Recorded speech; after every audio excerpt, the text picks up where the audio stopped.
নমস্কার, জয় শ্রীকৃষ্ণ বন্ধুরা। আজ আমরা বৈশাখ মাসের মোহিনী একাদশীর মাহাত্ম্য কথা শ্রবণ করব। মোহিনী একাদশী ব্রতের ফল।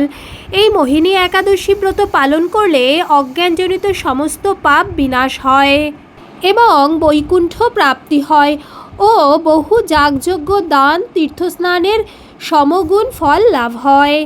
মোহিনী একাদশীর ব্রতের মাহাত্ম্য কথা। মহারাজ যুধিষ্ঠির শ্রীকৃষ্ণের প্রতি বললেন, বৈশাখ মাসের শুক্লাপক্ষের একাদশীর নাম কি? তার ফল ও মহিমা আমার কাছে বলুন। উত্তরে শ্রীকৃষ্ণ বললেন, এই একাদশীর নাম হল মোহিনী একাদশী। সীতাপতি রামচন্দ্র মহামুনি বশিষ্ঠের কাছে পূর্বে এই প্রশ্ন করেছিলেন, হে মহামুনে, সকল ব্রতের মধ্যে শ্রেষ্ঠ কোন ব্রত?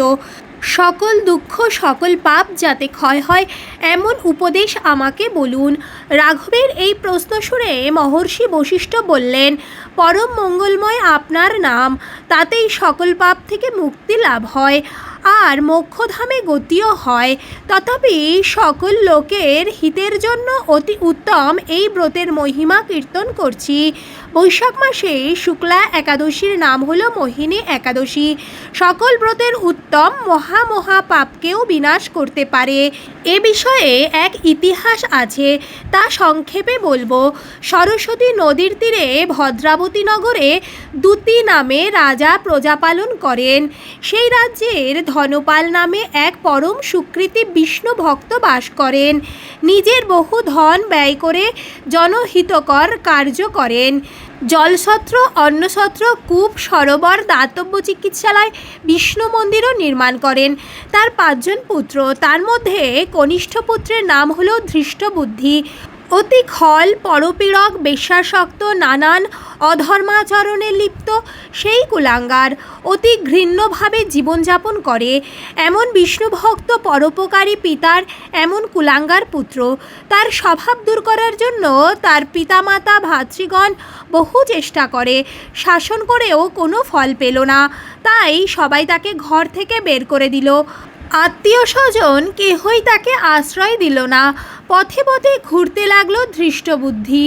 ক্ষুধার জ্বালায় চুরি করতে লাগলো।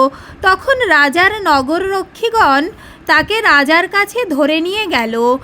রাজা তার পরিচয় পেয়ে তার পিতার গৌরবে তাকে দণ্ড না দিয়ে বহু উপদেশ দিয়ে তাকে ছেড়ে দিলেন। কিন্তু বারে বারে সে পাপ কাজ করতে থাকে। তখন রাজা তাকে দেশ থেকে চিরতরে নির্বাসন দিলেন। তখন ধৃষ্টবুদ্ধি অন্য রাজ্যে গিয়ে বনে বনে ঘুরে ঘুরে ক্ষুধার জ্বালায় কাতর হয়ে পশু হত্যা করে ক্ষুণ্ণিবৃত্তি নিবারণ করল। এই রূপে বহু পাপ করে ক্রমে বার্ধক্যে উপনীত হল।